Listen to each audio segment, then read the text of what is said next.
अब हम आजीव अधिकार को चर्चा करके आ गए हैं। अब यहाँ पर हम जीव के बंध के कारण देख रहे हैं और उसके माध्यम से ये 7 तत्वों के माध्यम से ये बात चल रही है। अर्थात यहाँ पर 7 तत्वों के माध्यम से फिर से उस जीव तत्व को उजागर करके बताना मूल प्रयोजन है।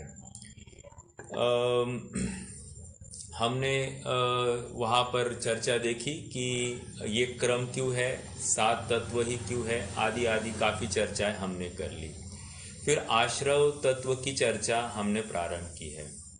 याद रखना है कि ये जो आश्रव, बंध, संवर, निर्जरा, मोक्ष, ये जीव और अजीव के ही विशेष है। अर्थात यहाँ पर अजीव, द्रव्य अजीव और भाव जीव, समझ में आया? द्रव्य जीव के भी विशेष बताए जाएंगे 7 तत्वों में, 5 ये पर्याय में, और अजीव के भी विशेष बताए जाएंगे। तो इन शॉर्ट ये 5 के एक्चुअली 10 होने वाले हैं। भाव आश्रव, द्रव्य आश्रव, भाव बंध, द्रव्य बंध, भाव संवर, द्रव्य संवर, भाव निर्जरा, द्रव्य निर्जरा, भाव मोक्ष और द्रव्य मोक्ष। तो जो जितना भी द्रव्य वाला पार्ट है वो अजीव तत्व में डाल दिया जाएगा, और जितना भाव वाला पार्ट है वो अजीव जीव तत्व में डाला जाएगा। ठीक है, तो ये एक विशेष बात ध्यान में रखना। तो जहाँ पर जीव की चर्चा होगी हम जीव को पकड़ के चलेंगे, जहाँ पर अजीव की चर्चा होगी वहाँ पर अजीव संबंधी निरूपण समझना चाहिए। ठीक है,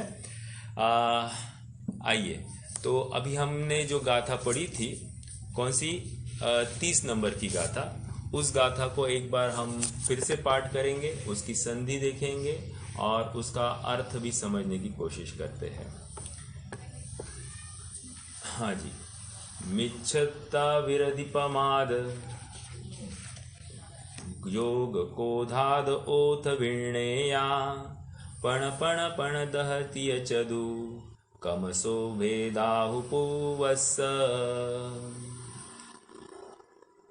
संधि देखते हैं। मिच्छत्त, मिच्छत्त,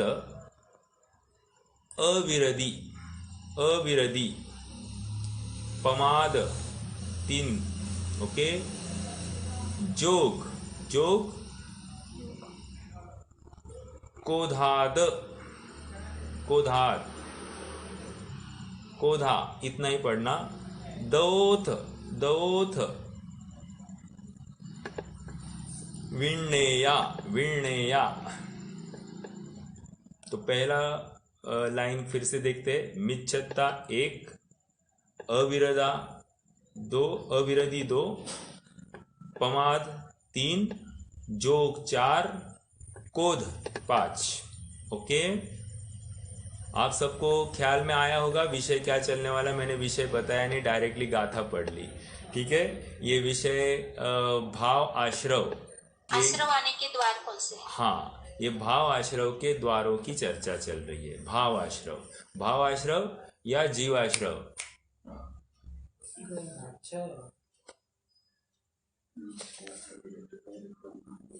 आवाज आ रही है मेरी? आवाज ब्रेक हो रही भैया। ओके ओके, अरे तुम बीच में हो रहा है। हाँ हाँ हाँ, ठीक है। मिच्छत्ता, अविरधि, पमाद, जोग, क्रोध 5, ये क्या है? आश्रव के कारण। ओके, विण्णेया, ऐसा जानना। ओके, आगे पण, दूसरा एक बार पण, फिर पणदस, पणदस, क्या क्या पढ़ा? पण, पण, पणदस, तिय और चदु। ओके, कमसो, कमसो, भेदादुपुवस्स, भेदाद दुपुवस्स। ओके, क्या है थोड़ा समझते हैं ना। देखो, ऊपर की लाइन के साथ में नीचे की लाइन कोरिलेट करनी है। पहले मूल भेद बताए आश्रव के कारण, और फिर दूसरे लाइन में उनका ही उत्तर भेद, उनके ही एक्स्ट्रा उत्तर भेद बताए जा रहे हैं। देखते हैं फिर से एक बार। आश्रव के कारण, भाव आश्रव के कारण। भाव आश्रव मतलब जीव के परिणाम हो, जीव के परिणाम। हमको अब द्रव्य आश्रव की बात नहीं करनी या अजीव संबंधी बात नहीं करनी है। जीव के विकारी भावों को यहाँ पर द्रव्य भाव आश्रव कहेंगे। तो पहला क्या है? मिच्छत्त। मिच्छत्त मतलब मिथ्यात्व। ओके, इमीडिएटली सेकेंड लाइन में देखना। सेकेंड लाइन में क्या है? पण। मिथ्यात्व कितने हैं? पण। ओके, दूसरा अविरधि। अविरधि, अविरधि कितने हैं? पण। पण मतलब 5। ओके, तीसरा पमाद। पमाद मतलब प्रमाद। प्रमाद कितने बता रहे? पण 10। पण 10। पण 10 मतलब 15। ओके, 3 हो गए। काउंट भी करते जाएंगे अपन साथ में, मतलब 5 5 10 और 15 25। आगे जोग। जोग, जोग कितने हो गए? 3। मंगतराय जी 12 भावना लाओ। जोग कितने हैं? 3। आगे कोधाद। कोधाद यह 4। कोधाद यह 4 लिखा है। ओके, तो कितने हो गए? 5 + 5 10 + 15 25, 25 और 3 28, 28 और 4 32। तो 32 भेद बताए जा रहे हैं। किसके बताए जा रहे हैं 32 भेद? आश्रव के कारण। कितने? 32 आश्रव के कारण बताए जा रहे हैं। हम में से काफी जनों ने मंगतराय जी की 12 भावना सुनी होगी या पढ़ी होगी, और उसमें भी आश्रव भावना में उन्होंने वहाँ पर आश्रव के कारण गिनाए हैं।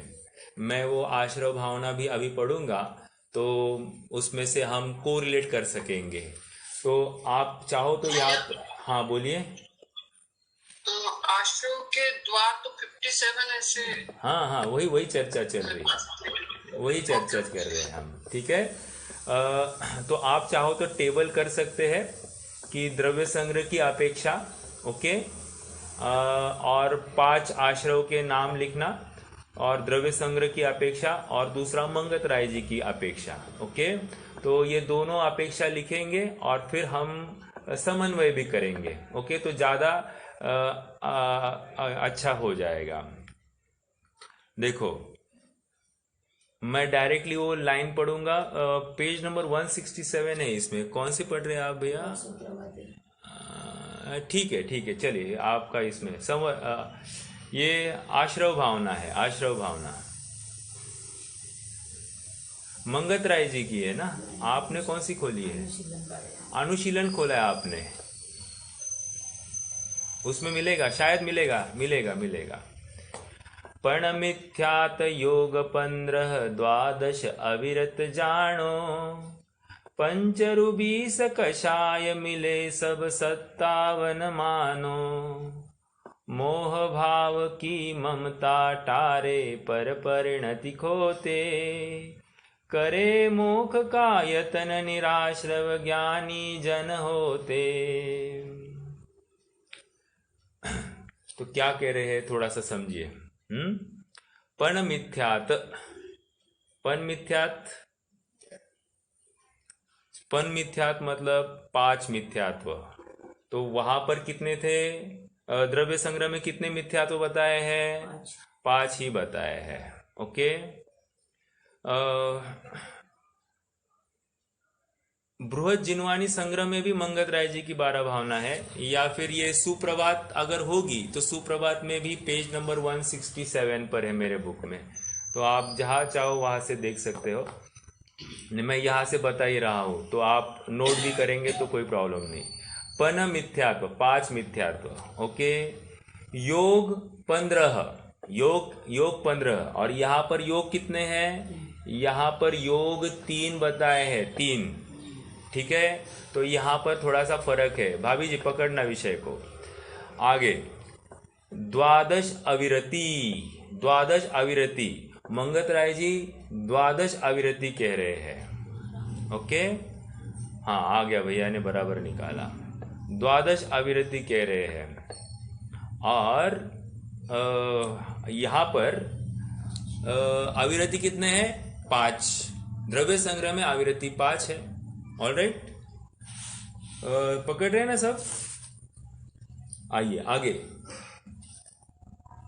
पंचरुबीस कषाय, पंचरुबीस मतलब 25 कषाय है ना, 25 कषाय मंगत राय जी बता रहे हैं, और द्रव्य संग्रह में 4 कषाय बता रहे हैं, 4 कषाय, ओके। तो ये फर्क आ रहा है। अब और एक बचा है, द्रव्य संग्रह में प्रमाद बताए हैं, ठीक है। प्रमाद कितने बताए हैं?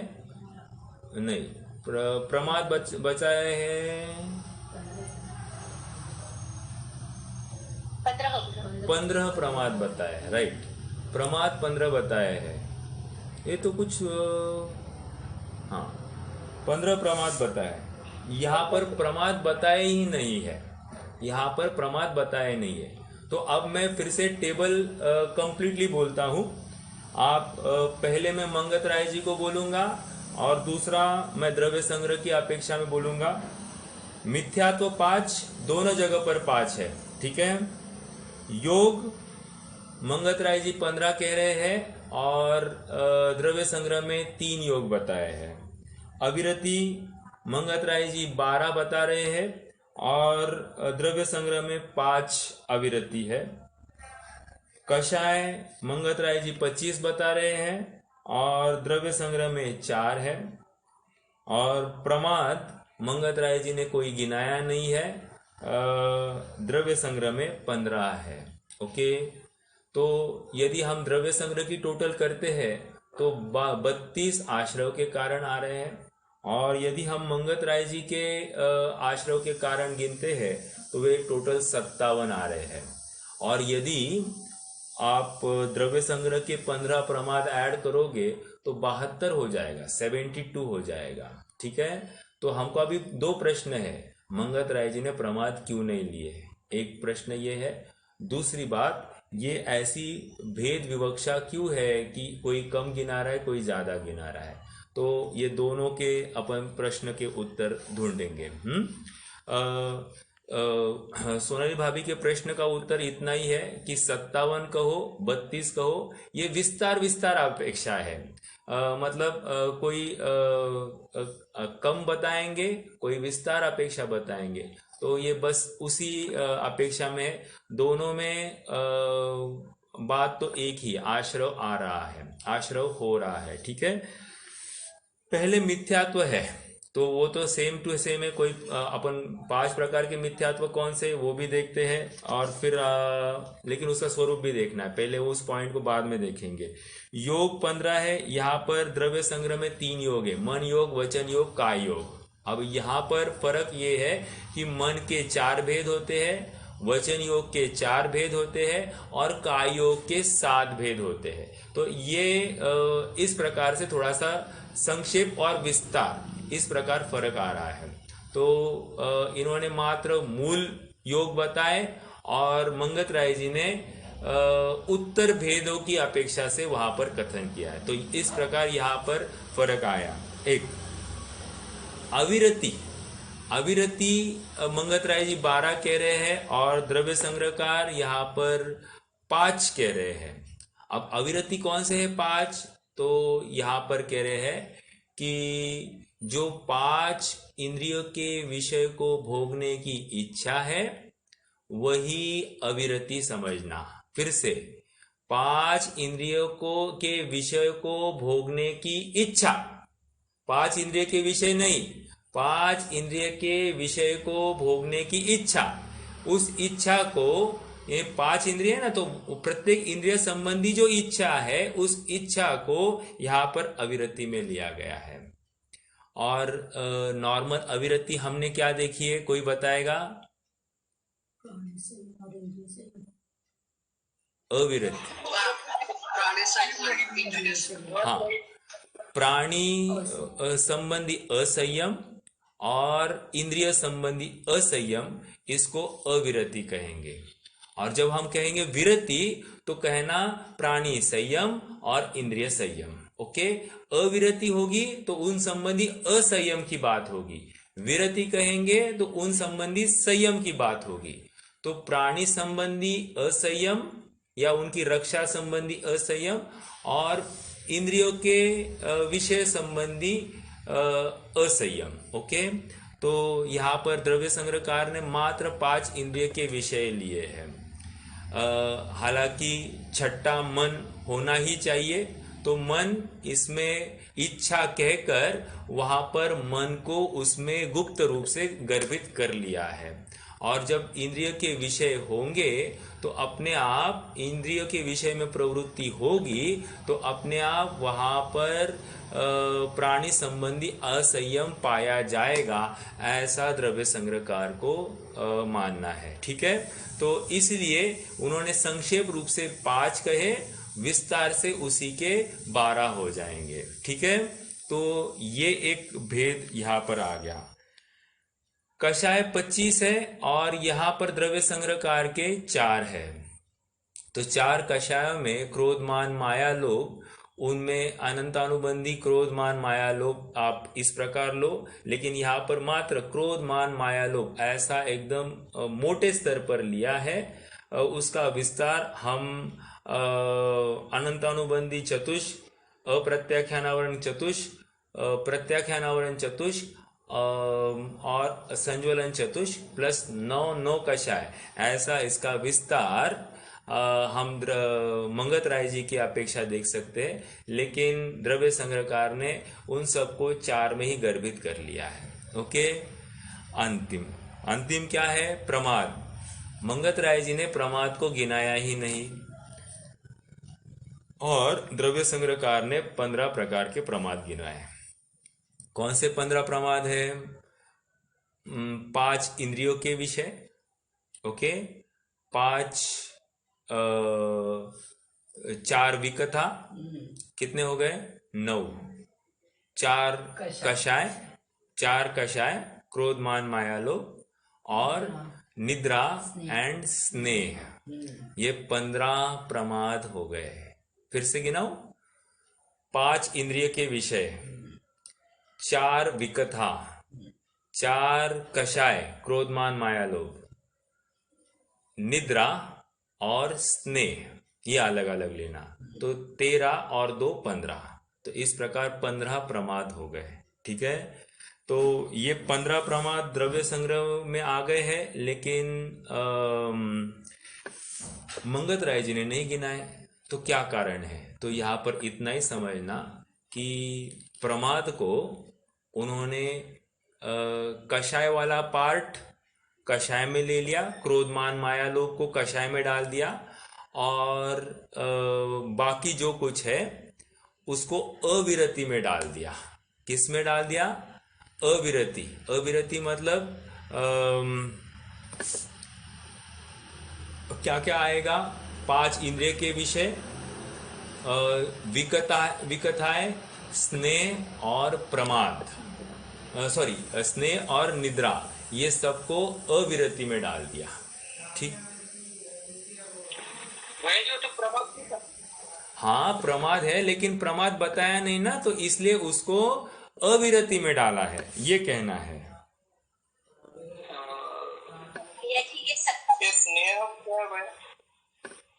हाँ बताता हूँ, 1 मिनट। हाँ, क्या कह रहे हो श्रेयांश?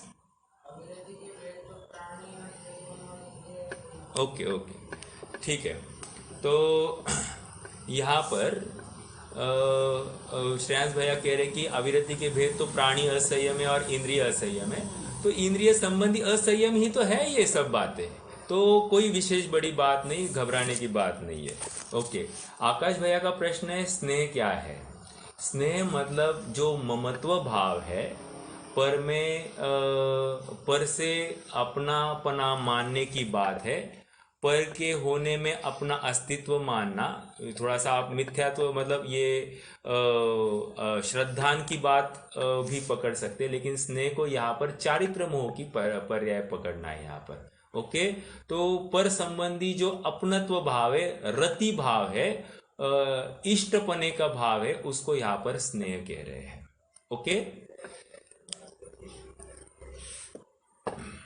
हाँ रोहित भैया आप कुछ प्रश्न कर रहे थे भैया जी? नहीं पूछ रहा था क्रमात के थे जिनके विषय 4 विकट 4 कषाय, तो वो अविरत और दोनों के सेम है क्या सर? तो वो गर्भित है ऐसा समझना। देखो ओपन करके बताया नहीं है, लेकिन अगर हमको ढूंढना है प्रमाद के 15 भेद तो कहाँ डालेंगे? कषाय का पार्ट हम कषाय वाले पार्ट में डालेंगे, क्योंकि प्रमाद में भी 15 प्रमाद में 4 कषाय बताए हैं और अलग से कषाय भी बताए हैं आश्रव का कारण, तो दो ओवरलैप हो रहे कि नहीं? तो उन्होंने क्या किया, कषाय का भाग कषाय में डाल दिया। अब भैया हाँ बोलिए। हाँ एक प्रश्न था, बोलिए। कि यहाँ पे हमने अविरति में 5 द्रव्य संग्रह में ही है, अविरति में 5 लिया इंद्रिय भोग संबंधी इच्छा, और प्रमाद में भी 5 इंद्रिय के लिया, तो दोनों अलग अलग क्यों गिना है? तो वही तो उनका अंतर्भाव करके दिखाए। देखो द्रव्य संग्रहकार की, अच्छा वो आपको ये कहना है कि दोनों एक एक है। अब उन्होंने उसको अलग से बताने की ये की है, उसको क्या बताया अभी, दोनों जगह पर एक ही है क्या? एक में प्रमाद नहीं है। 15 प्रकार के हाँ एक मिनट, 4 विकथा 4 कषाय 5 इंद्रिय निद्रा और राग। ओके, और ऊपर क्या कह रहे हैं? ओहो आई एम वेरी सॉरी, अविरति को थोड़ा सा अलग लिया है, I am very very sorry. अविरति को क्रोध सॉरी हिंसा झूठ चोरी कुशील परिग्रह, आई एम वेरी सॉरी, हिंसा झूठ चोरी कुशील परिग्रह, इसको अविरति कह रहे हैं। ठीक है, आपने अगर नोट्स बनाए तो नोट्स में वहां पर आप प्लीज चेंज कर दीजिए। हिंसा झूठ चोरी कुशील परिग्रह को अविरति कह रहे हैं, और प्रमाद फिर 5 प्रकार के प्रमाद, तो वहां पर इंद्रिय संबंधी असंयम वहां पर पाया जा रहा है।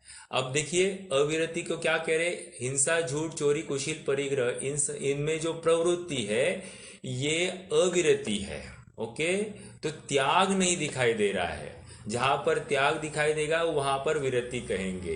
तो निश्चित रूप से यहाँ पर प्रमादी होगा तब तो जाकर ये सब बातें होगी। इस न्याय से प्रमाद के विषय को वहां पर अविरति में हम गर्भित कर सकते हैं। ओके, मुकेश भैया थैंक यू, आपने सही पॉइंट वहां पर। हाँ बोलिए। जो 57 द्वार थे मंगत राय जी ने, उन्होंने ये तत्वार्थ सूत्र से उठाया है क्या, कहाँ से? देखो अनेक जगह पर विवक्षाएं हैं, तो तत्वार्थ सूत्र की टीकाओं में भी ये विवक्षा आई है, तो वहां से लिए होंगे।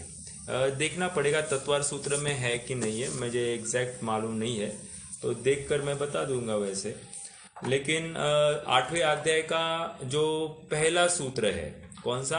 8वें अध्याय का तत्वार्थ सूत्र, 8वें अध्याय का पहला सूत्र क्या है? वो सूत्र देखिए, मिथ्या दर्शन अविरति प्रमाद कषाय योगा बंध हेतव। ओके, ये इतना ही सूत्र है, लेकिन तत्वार्थ सूत्र की टीकाओं में ये मिथ्या दर्शन के 2 भेद करके उनका फिर से गृहीत मिथ्यात्व, अगृहीत मिथ्यात्व, ऐसा करके उसके फिर से 5 भेद करके दिखाए हैं। ओके, मतलब मूल दोष, उसके बाद में उसका उत्तर भेद और उसका उत्तर का उत्तर भेद। तो इस प्रकार उन्होंने भेद करके दिखाया। अविरति 12 है, प्रमाद 15 है, कषाय 25 और योग 15। तो ऐसे यहाँ पर बताया है। तो बंध के कारण वहाँ पर भी तत्वार सूत्र में आ गए हैं। देखो अब और एक बिंदु आ गया। यहाँ पर तत्वार सूत्रकार ने ये 5 को बंध का कारण बताया और द्रव्य संग्रहकार ने यहाँ पर ये 5 को आश्रव का कारण बताया। तो इतना यहाँ पर कारण का कार्य में उपचार, फिर से बताऊँ, यह आश्रव सचमुच आश्रव कारण है और वहाँ पर बंधक के कारण बताए हैं। तो आश्रव का जो कारण है डायरेक्टली कार्य में उपचार करके उसका कथन किया है। सचमुच ये तो आश्रव के कारण है और आश्रव के निमित्त से बंध होता है, तो उन्होंने बंध के ही कारण बता दिए। तो कारण का कार्य में उपचार, ऐसा ये पद्धति है। तो इस न्याय से वहां पर वो कथन किया गया है। ओके, आइए, तो ये एक स्थूल बात हो गई। अब थोड़ा सा विचार करते हैं मिथ्यात्व क्या है। 5 मिथ्यात्व की चर्चा करेंगे और फिर आगे बढ़ते हैं। देखिए, यदि लघु जैन सिद्धांत प्रवेशिका को हमने ठीक से पढ़ा होगा तो वहाँ पर मिथ्यात्व मिथ्यात्व के 5 भेद बताए हैं। और वे 5 भेद कौन से हैं? एकांत मिथ्यात्व, एक, उसका स्वरूप भी समझते जाते हैं। वस्तु अनेकांतात्मक होने पर भी उसका स्वरूप एकांतात्मक मानना, इसको एकांत मिथ्यात्व कहते हैं। ओके, अर्थात कोई कहे कि वस्तु नित्य ही है, कोई ऐसा माने कि वस्तु अनित्य ही है, कोई कहे कि वस्तु सत ही है, कोई कहे वस्तु असत ही है। तो ये जो कुछ कहना है यहाँ पर, ये एकांत से एक ही पक्ष को मानना, सर्वथा वैसा ही मानना, ये यहाँ पर एकांत मिथ्यात्व की बात है। ओके, मानने संबंधी बात चल रही है। ओके, मानने संबंधी। और एक बात आपको थोड़े ज्ञान में लाऊं, निर्णय ज्ञान में होता है। क्या कहा? निर्णय ज्ञान में होता है और श्रद्धा मात्र अपनत्व करती है। क्या कहा? श्रद्धा मात्र अपनत्व करती है। देखो, मैं एक लाइन को उच्चारण करूंगा, आप थोड़ा सा उसमें से मुझे ज्ञान का पक्ष बताना और श्रद्धा का पक्ष बताना। ठीक है? 6 ढाला की लाइन है। परद्रव्यन ते भिन्न आप में रुचि सम्यक्त्व भला है। बोलिए, परद्रव्यन ते भिन्न आप में रुचि सम्यक्त्व भला है। यहाँ पर आप मुझे ज्ञान का पक्ष बताइए इस लाइन में, और इसी में आप श्रद्धा का पक्ष बताइए। दूसरी लाइन ज्ञान वाली ये ज्ञान का पक्ष है और रुचि श्रद्धा का पक्ष है। बराबर, आप में रुचि, आप में रुचि। ठीक है, देखो, यदि हम ये पूरी लाइन एक साथ पढ़ेंगे ना, पर द्रव्यंते भिन्न आप में रुचि सम्यक तो भलाए, तो ये व्यवहार का कथन हो गया।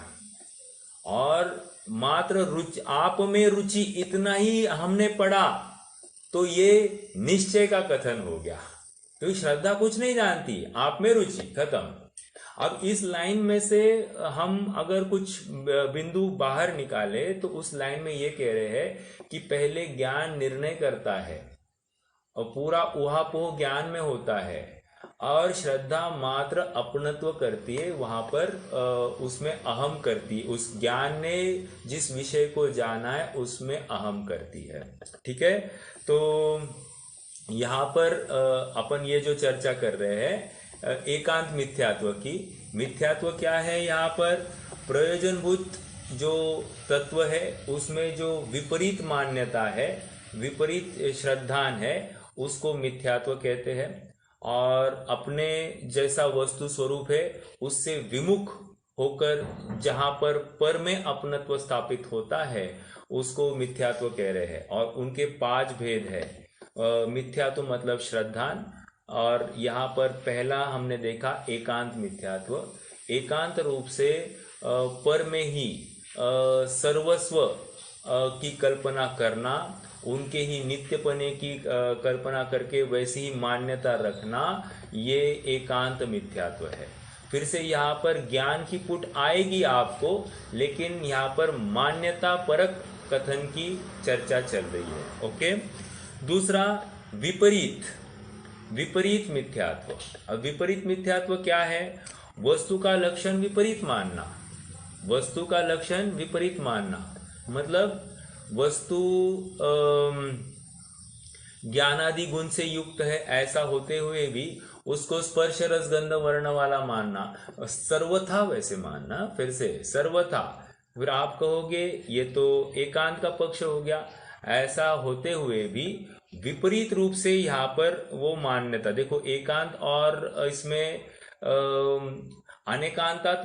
अनेकांतात्मक वस्तु को एकांतात्मक मानना। ओके। और यहाँ पर लक्षण में विपरीतता मानना। अब थोड़ी सी यहाँ पर सूक्ष्मता की अपेक्षा कथन है। तो विपरीत में वस्तु का लक्षण विपरीत मानना, या फिर आप ये कहेंगे शरीर की उत्पत्ति से अपनी उत्पत्ति मानना, शरीर के नाश से अपना नाश मानना, ऐसा विपरीतता ये विपरीत मिथ्यात्व में कहा गया है। ओके। पहला पॉइंट ज्यादा करके तो जो बताया, ज्ञानादि रूप वस्तु होते हुए भी उसको स्पर्श रस गंध वर्ण वाला मानना, ये एकांत में जाएगा। लेकिन ये पॉइंट शरीर के उत्पत्ति से अपनी उत्पत्ति और शरीर के नाश में अपना नाश, तन उपजत अपनी उपज जान, तन नशत आपको नाशमान, ये विपरीत मिथ्यात्व का पॉइंट है। विनय मिथ्यात्व मतलब सबको एक रूप देखना, सब में सभी गुरु कुगुरु, देव कुदेव, शास्त्र कुशास्त्र, सब में यथा एक समान विनय की भावना रखते हैं, वैसी मान्यता रखना, उसको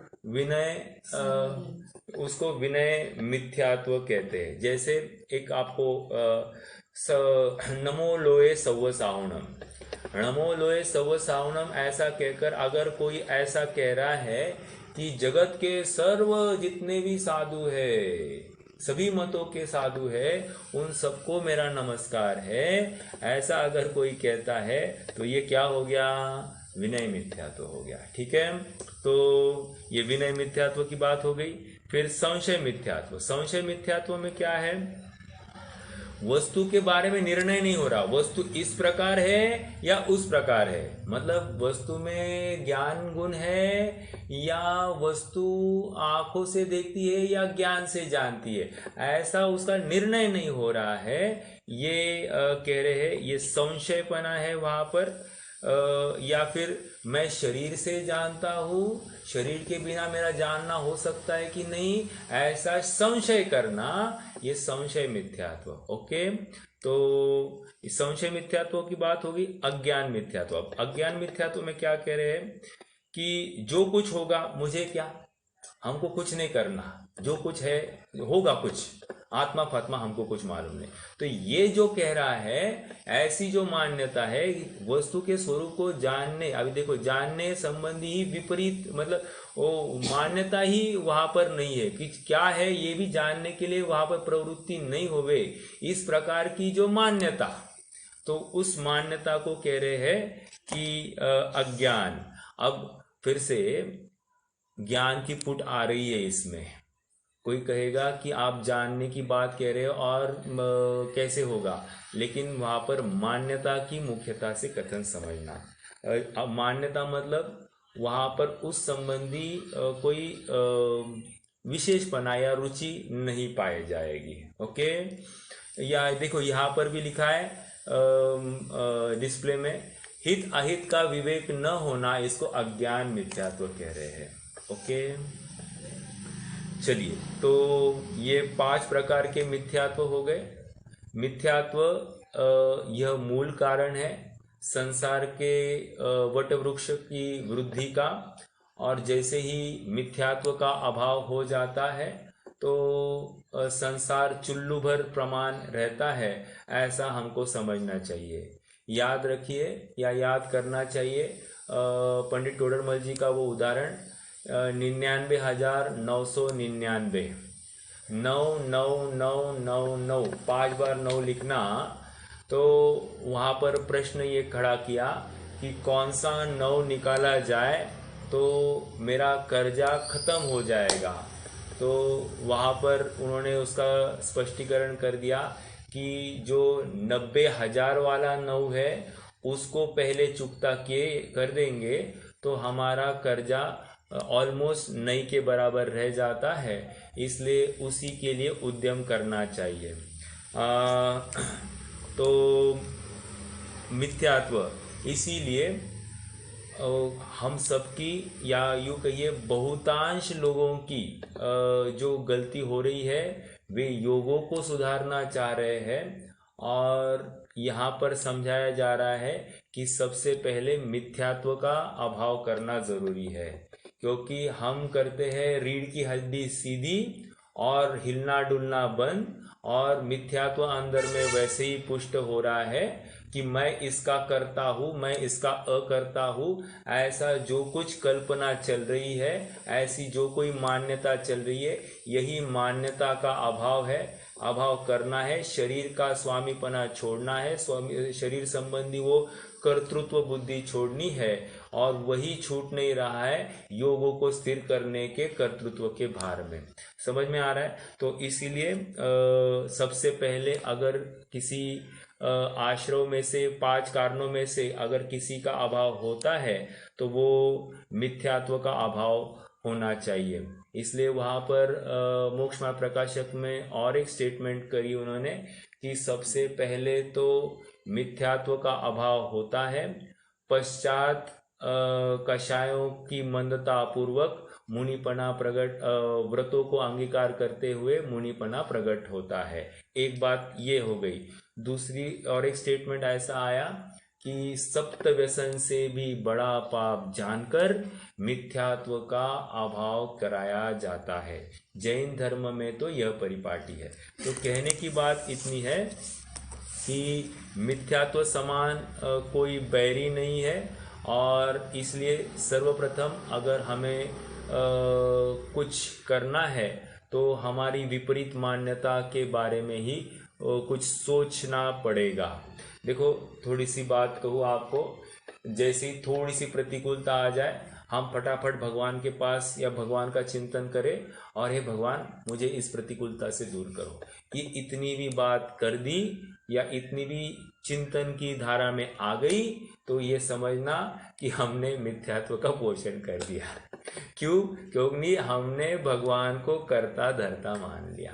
तो कहीं ना कहीं अभिप्राय में अपनी अभिप्राय में जो भूल पड़ी है कि हमने कहीं ना कहीं इतने जिनवानी का रसास्वादन करने के पश्चात भी हमने वहाँ पर को कर्ता मान लिया है।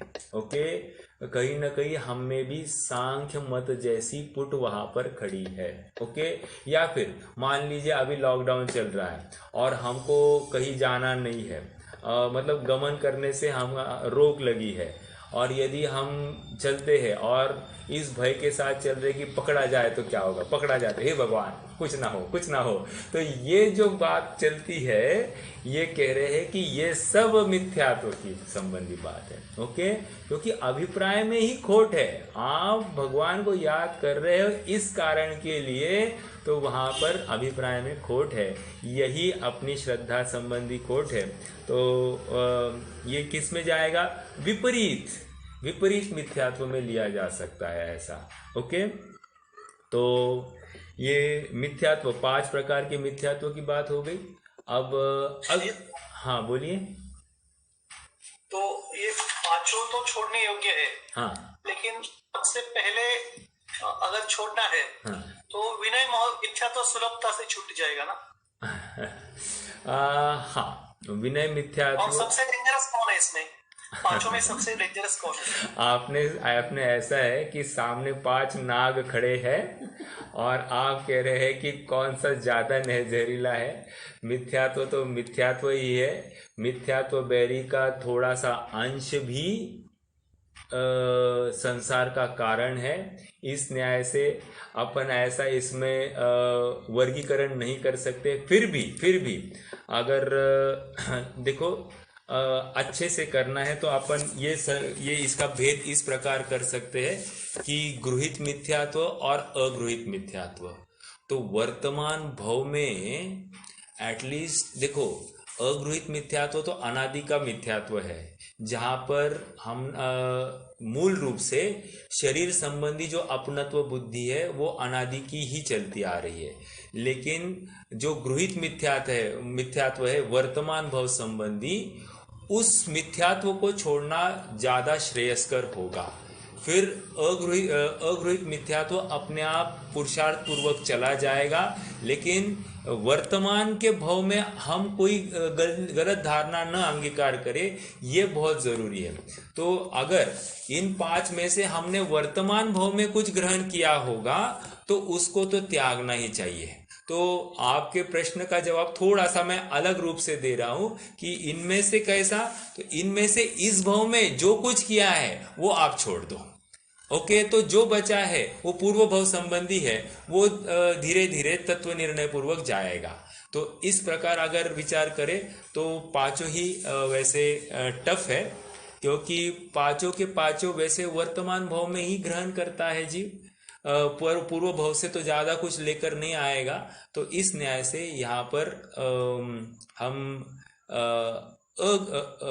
गृहीत मिथ्यात्व की बात को मुख्य रखेंगे। ओके, और ये कथन भी जो है ना मिथ्यात्व का, मोटे मोटे स्तर पर विशेष रूप से मनुष्य संबंधी ही समझना चाहिए, क्योंकि ये सब मान्यताएं अगर आप थोड़ा सा देखोगे तो मनुष्यों में ही पाई जाती है विशेष रूप से। और फिर स्थूल रूप से आप थोड़ा सा तिर्यंचों में भी ले सकते हैं, संगी पंचेंद्रिय। बट देवनारकी में तो इस प्रकार ज्यादा घटित नहीं कर सकते हैं। उनमें अगर विचार करें तो कौन सा जाएगा, उनका तो अगृहीत मिथ्यात्व ही वहां पर ज्यादा मुख्य रूप से पाया जाता है। उनको क्योंकि नवीन उस भव संबंधी नवीन कुछ शिक्षा तो मिलने वाली नहीं है, तो जो कुछ है पूर्व भव संबंधी है। तो मोटा मोटा वहां पर अगृहीत मिथ्यात्व ही कंटिन्यू होता है। तो ये 5 भेद हमें शायद उनमें नहीं दिखाई देंगे, ये मनुष्यों की मुख्यता से कथन चल रहा है, ये समझना चाहिए। ठीक है, आइए थोड़ा सा आगे बढ़ेंगे। मिथ्यात्व की चर्चा हो गई।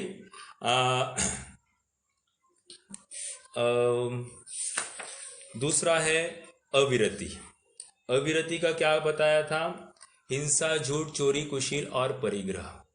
तो यहाँ पर सीधा सीधा यहाँ पर जीव को जीव रूप देखना, ये नहीं देखना, ये हिंसा है, इस प्रकार समझ सकते हैं। या हम पुरुषार्थ सिद्धि उपाय की अगर परिभाषा देखें हिंसा की, कि वहाँ पर अप्रादुर्भाव खलु रागादि नाम भवत्ते हिंसेति। तो जहाँ पर रागादि की उत्पत्ति ही नहीं हुई है वो अहिंसा है, और जहाँ पर रागादि की उत्पत्ति होती है वहाँ पर हिंसा हो गई है, ऐसा वे फरमाते हैं। तो हिंसा में एक्चुअली वहाँ पर 5 ही अन्य 4 भी गर्भित कर दिए हैं। और तो ये समझना, हिंसा, सत्य, चोरी, कुशील और परिग्रह, ये भी यथा योग्य हमको समझने चाहिए। देखो परिग्रह जैसे अविरति है, मेरे ख्याल से इस टीका में है, कौन सी? प्रश्नोत्तरी टीका। प्रश्नोत्तरी टीका में उन्होंने 12 प्रकार के अविरति गिना के दिखाए हैं। और 12 प्रकार के अविरति में एक तो प्राणी अविरति और इंद्रिय अविरति। तो प्राणी अविरति का थोड़ा सा मुझे बिंदु अच्छा लगा, मैं उस बिंदु को थोड़ा सा आपके सामने पेश करता हूँ, तो आप थोड़ा सा उसको पकड़ने की कोशिश करना। जैसे उन्होंने कहा कि पुद्गल काय पृथ्वी काय अविरति। क्या कहा? पृथ्वी काय अविरति। एक मिनट, हाँ ये परिग्रह में है, पेज नंबर 120 पे आ जाइए भैया, 120। हाँ जी, देखो कहाँ है पृथ्वी काय, कहाँ गया, उसके पहले क्या, हाँ 119 पे क्वेश्चन नंबर 33, पृथ्वी काय अविरति किसे कहते हैं। देखो इसमें बहुत बड़ा पेटा है, मैं एक सैंपल दे रहा हूँ, इसके लिए चिंतन के लिए बहुत बड़ी ये अपन चरणानियों का विषय नहीं है, लेकिन फिर भी आ गई है बात तो चर्चा करते हैं। पृथ्वी काय अविरति मतलब क्या?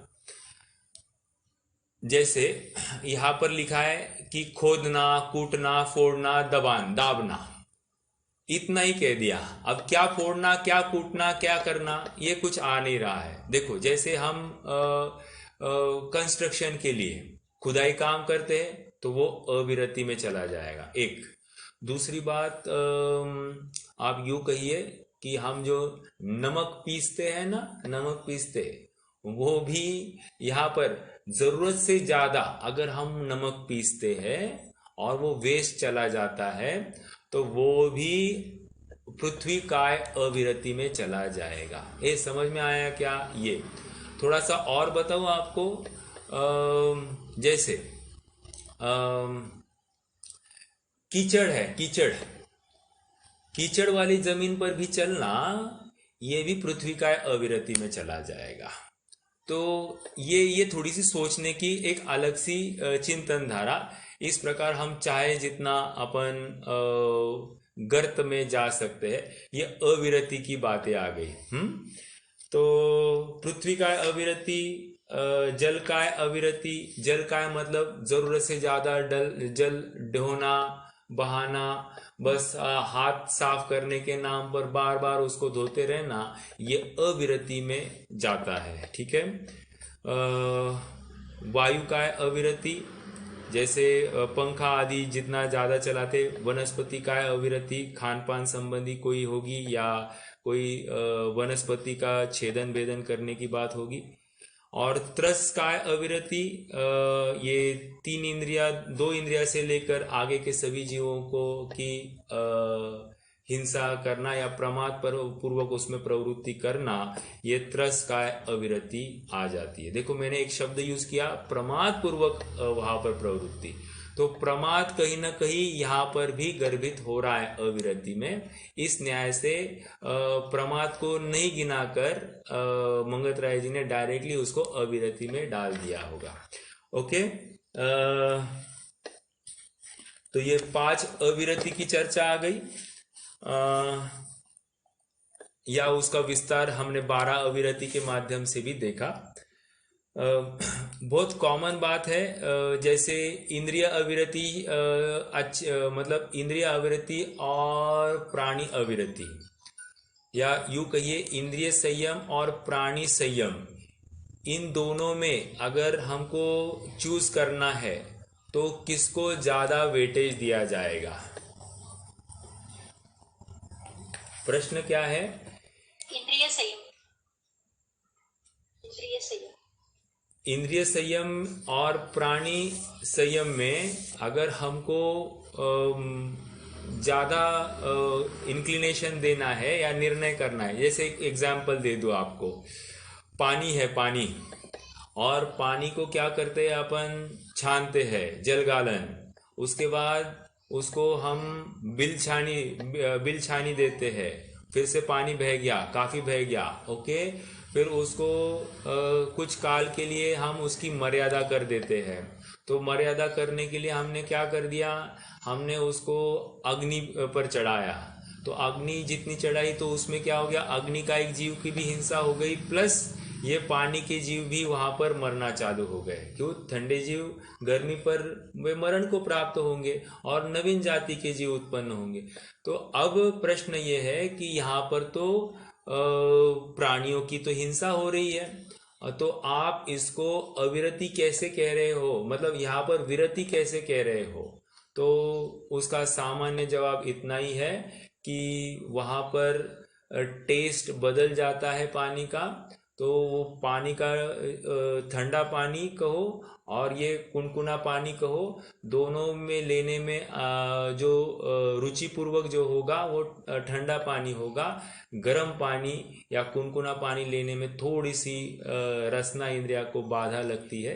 तो इसमें इंद्रिय संयम महत्वपूर्ण हो जाता है। ओके, तो इसलिए जहाँ जहाँ प्राणी संयम और इंद्रिय संयम इन दोनों में निर्णय करना है तो इंद्रिय संयम को मुख्य करके लिया जाता है। और थोड़ी सी बात लेते हैं, जैसे देखिए हमको कोई उबली हुई चीज़ खाने के लिए कहा जाए, जैसे कोई फ्रूट है वो अखंड नहीं खाया जाता, या तो उसको उसके ऊपर नमक डाला जाए या उसको छिन्न भिन्न करे, या तो उसको उबाल दिया जाए या उसका जूस करे और फिर उसका सेवन करे। अब ये इसमें क्या है, इसमें आरंभ तो बढ़ गया है, आरंभ बढ़ने के बावजूद हमको उसको उसी रूप में लेना है। क्यों? वहाँ फिर से इंद्रिय संयम की मुख्यता है। ओके, तो ये बहुत शॉर्ट में मैंने चर्चा की, काफ़ी बड़ा विषय है, लेकिन आगे बढ़ते हैं अपन। अविरति की हो गई चर्चा, उसके बाद में क्या है अभी? योग है ना, एक मिनट। मिच्छता, अविरति, प्रमाद। 15 प्रकार के प्रमाद की चर्चा है। 15 प्रमाद कौन से थे? 5 इंद्रिय के विषय, ओके, 4 विकथाएं, 4 कषाय और निद्रा एंड स्नेह की चर्चा हमने कर ली है। निद्रा को भी इमीडिएटली ले लेते, निद्रा को भी प्रमाद कहा है, क्योंकि प्रमाद के बिना ये सोने की प्रवृत्ति नहीं पाई जाएगी। जागरूकता का अभाव पाया जा रहा है, ये प्रमादवश ही होता है। ओके, तो निद्रा को भी प्रमाद कहा है, वो भी आश्रव का कारण है। देखिए बहुत महत्वपूर्ण बिंदु आया, निद्रा को आश्रव का कारण कहा है। जैसे हम सबको मालूम है, श्वेतांबर मान्यता में तो ये है कि वहाँ पर कहते कि निद्रा करने से जीव कम पाप में प्रवृत्ति करता है, तो इसीलिए निद्रा करना अच्छा है। लेकिन यहाँ पर ये समझना कि वहाँ पर जागरूकता का अभाव पाया जाता है, उपयोग जो है वो इतना विवेक सहित नहीं होता है कि निर्णय कर सके, और अगर निद्रा में आयु बंद होती है तो दुर्गति ही निश्चित है। तो इस न्याय से निद्रा को भी हम तीव्र आश्रव बंध का कारण माने और निरंतर यथा योग्य हम उसमें प्रवृत्ति से बचे। ओके, निद्रा की बात हो गई। 5 इंद्रिय के विषय हमने वैसे चर्चा कर ली है अविरति में, कि स्पर्शन इंद्रिय का विषय, रसना इंद्रिय का विषय, घ्राण इंद्रिय का विषय, कर्णेंद्रिय का विषय और चक्षु इंद्रिय का विषय। मतलब मनोज्ञ, हमको कोई चीज अच्छी लगे उसमें तो इष्टपना भाषित होता है, अमनोज्ञ अर्थात अनिष्ट भाषित हो जाए तो हमको वहाँ पर ग्लानि या तुच्छ भाव, जुगुप्सा जैसी भाव हो जाती है। तो ये कह रहे हैं कि ये 5 इंद्रिय के विषय में जो तुम्हारा इष्ट अनिष्टपना है ये प्रमाद है, और ये प्रमाद आश्रव का कारण है। याद रखना, फिर से यहाँ पर जीव के भावों को लेना है, जीव के परिणामों को लेना है। इच्छा यहाँ पर उसको लेकर, यहाँ पर इष्ट अनिष्ट की कल्पना ये जीव का विकारी भाव है, और उस विकारी भाव को लेकर कर्म आकर्षण की सहज योग्यता बनती है या भावाश्रव जीव का पाया जा रहा है, जो कि विकृति है, संसार का कारण बन रहा है। क्या क्या लिया अभी आपने? 5 प्रकार के इंद्रिय ले लिए। विकथाएं क्या क्या है? स्त्री कथा, देश कथा, भोजन कथा और राज कथा। ओके। देखिए, स्त्री कथा मतलब किसी स्त्री के बारे में चर्चा करनी, वो ऐसी है वैसी है, या किसी पुरुष के, मात्र स्त्री नहीं लेना, ये अपोजिट जेंडर की भी ले सकते हैं। तो not confined for a particular स्त्री, it can be about anybody. हम किसी के बारे में गॉसिपिंग कर रहे हैं, उन सभी को यहाँ पर स्त्री कथा के अंतर्गत गर्भित समझना। ठीक है। तो स्त्री कथा में क्या है कि वो सुंदर है, वो कुरूप है, वो ऐसी है, वो जो ऐसी है, तो जो कुछ है, या उसकी कला के बारे में, उसके चातुर्य के बारे में, या उसके रूप के बारे में जो कोई चर्चा चलती है, तो कह रहे ये विकथा है, और ये विकथा, ये प्रमाद है, और ये आश्रव का कारण है। समझ में आया? देखो, जैसे आपको बताऊं, मान लीजिए कि मैंने किसी के हालचाल पूछने के लिए फ़ोन किया, ओके, और मुझे उनसे बात कि सामने वाले से जब बात कर रहा हूँ, तो अपने आप क्या होता है कि किसी के बारे में कुछ विषय छिड़ जाता है और हम उसके ऊपर कोई कमेंट कर बैठते हैं। तो ये जो कमेंट है ये प्रमाद है, और ये प्रमाद ये विकथा में चला जाएगा। समझ में आया? तो ऐसा स्त्री कथा ये सम्यक दृष्टि जीव नहीं करते हैं, और हमको भी यथा योग्य इनमें से बचने की का यत्न करना चाहिए। देश कथा मतलब किसी का घर, किसी का महल, या अभी इर्द गिर्द में जो कुछ वातावरण है उसकी दिन भर वही चर्चा करते रहना, या अभी जैसे इलेक्शन का कोई चला या कोरोना का चला, तो ये इनके बारे में ही दिन रात वही चिंतन करते रहना, ये देश कथा में चला जाएगा। ये भी एक प्रमाद है, क्योंकि अपना उपयोग अपने शुद्धात्म स्वरूप से विमुख हो गया है, और हमने इन विषयों में ही रुचि मानकर उसमें ही प्रवृत्ति की है। तो ये निश्चित रूप से प्रमाद है, और प्रमाद यह आश्रव का कारण है। प्रमाद का वैसे मूल अर्थ क्या है, मतलब उसका स्वरूप बताते हुए आचार्य ने कहा है, कुशलेषु कार्येषु कुशलेषु अनादर प्रमाद, मतलब कुशल कार्य का अनादर होना यही प्रमाद है। क्या कहा? कुशल कार्य का अनादर होना यही प्रमाद है। तो क्या कुशल कार्य है? तो कह रहे हैं कि अपने स्वरूप में आप प्रवृत्ति नहीं कर रहे हो, यह कुशल कार्य है, और इसका आपने अनादर किया, और इसी को हम प्रमाद कह रहे हैं। तो करना इतना ही है कि अपने कौशल्य स्वरूप भगवान आत्मा में स्थिति करना, रमनता करना, यही सबसे उत्कृष्ट करने योग्य कार्य है। तो क्या बात हो गई? देश कथा हो गई, स्त्री कथा हो गई, भोजन कथा अब बहुत बड़ी बात है। भोजन कथा मतलब अभी तो व्यंजन के लिए कंपटीशन चल रही है, और सब कुछ अवेलेबल है, तो निरंतर वही देखते रहना, दिन रात वही देखना, ये भक्त कथा में चला जाएगा। अर्थात दिन देखना नहीं, रात्रि देखना नहीं, मात्र वही देखते सुनना उस संबंधी, तो ये भोजन कथा में चला जाएगा। ओके। हमको तो चाहिए कि ये हो सके तो ये दिन में ही हम इसके विचार करें, इसके बाद में हम उसके ना वीडियोस भी देखें, ना उसके बारे में किसी के साथ चर्चा भी करें, क्योंकि ये भी भोजन कथा में चला जाएगा। ओके। या फिर ऐसे भी बहुत होता है कि मुझे आपके हाथ की ये चीज़ बहुत अच्छी लगती है, और जब भी ये चीज़ बनाते हैं ना मुझे आपकी याद आती है। खत्म, ये क्या हो गया? ये भोजन कथा में चला गया। मतलब अननेसेसरी। देखो, हमको किसकी याद आनी चाहिए। मैं आपको एक बहुत अच्छा एक इंस्टेंस सुनाऊंगा। वैसे टाइम तो हो गया है, बस एक दो तीन मिनट में अपन वाइंड अप कर लेंगे।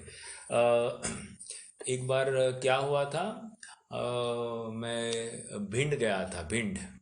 और भिंड में वहाँ सचिन जी की लड़की भी थी। और वो क्या हुआ था, ननिहाल से वहाँ पर आ गई थी और उसको जाने का मन नहीं था। इसलिए वो वहाँ पर आकर काफ़ी रो रही थी। तो अम, कल्पना बहन जी ने उनको फ़ोन किया। मैं सचिन जी ने पहले कल्पना बहन जी को बताया कि ये आप थोड़ा सा इसको संबोधन करिए या इसको समझाइए। तो कल्पना बहन जी ने उसको पूछा कि बेटा तुम क्यों रो रही हो। तो उसने कहा कि मुझे नानी की याद आ रही है। तो उनका इमीडिएटली अगला प्रश्न क्या था मालूम है? उनका अगला प्रश्न था, हमको किसको याद करना चाहिए। समझ में आ रहा है? हमको किसका स्मरण करना चाहिए। अगर स्मरण ही करना है तो किसका स्मरण करना, बोलिए कौन जवाब देगा आप में से?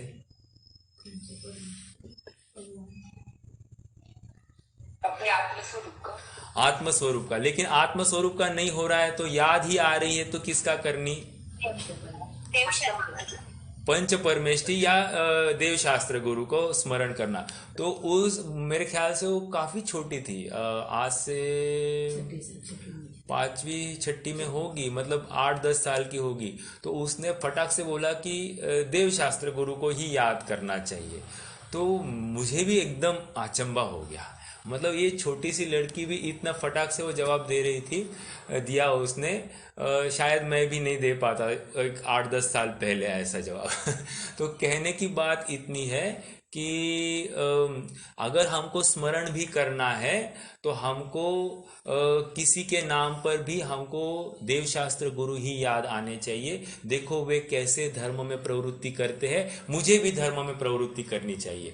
देखो वो कैसे उत्कृष्ट भोजन पकाते हैं, मुझे भी उत्कृष्ट भोजन पकाना चाहिए।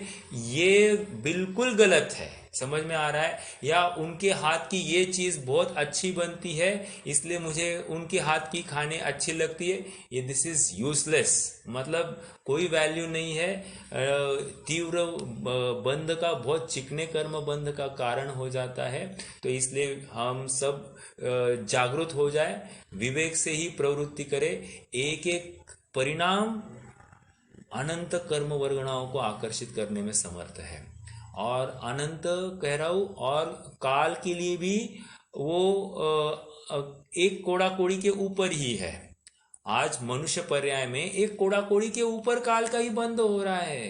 तो कहने की बात बराबर है, एक कोड़ा कोड़ी के ऊपर, बराबर एक कोड़ा कोड़ी के ऊपर का ही बंद हो रहा है।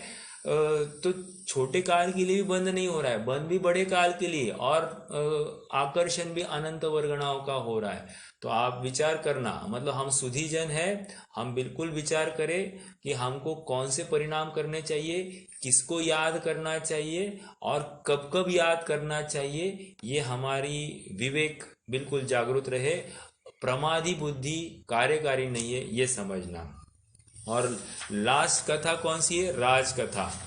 राजकथा में कह रहे राजाओं के व्यवहार, वैभव आदि की चर्चा करना, इसको राजकथा कह रहे। देश कथा और राजकथा में थोड़ा सा देश संबंधी कथा हो जाएगी तो देश कथा में जाएगा, और राजा के आचरण संबंधी जो कोई बात होगी उसको राजकथा। आज के परिप्रेक्ष्य में कैसे लेंगे?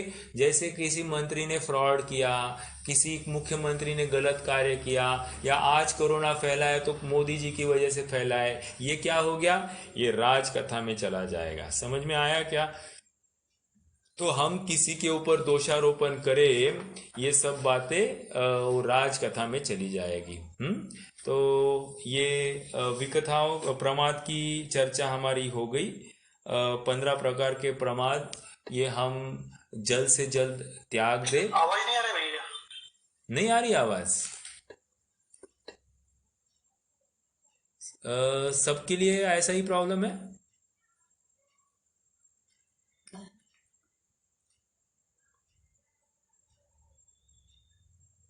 हेलो। देखो ना।